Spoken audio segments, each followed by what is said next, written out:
শয়তান আল্লাহকে চ্যালেঞ্জ দিয়েছিল, আল্লাহ আপনি তো জান্নাতে ঢোকাতে পারবেন না, এতগুলো জান্নাত কেন বানালেন? জাহান্নাম আরো বেশি হলে ভালো হতো।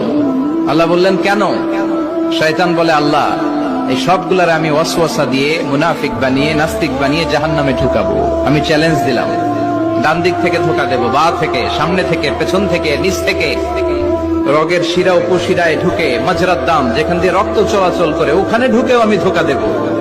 আপনি জান্নাতে ঢুকাবেন কেমনে?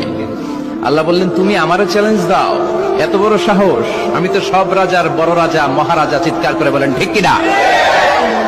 মহারাজার সাথে চ্যালেঞ্জ দেয়া যায় না। তুমি আমাকে চ্যালেঞ্জ দাও, ওকে ডান, আই টেক ইউর চ্যালেঞ্জ। আমিও তোমার চ্যালেঞ্জ নিলাম। তুমি আজীবন ধোকা দিবা, আজীবন তুমি গোমরাহ করবা, বেনামাজি বানাবা, জালিম বানাবা। কিন্তু আমার বান্দা কোন তাফসীরুল কোরআনের মাহফিলে এসে কোন এক ওয়াক্তের নামাজে মসজিদ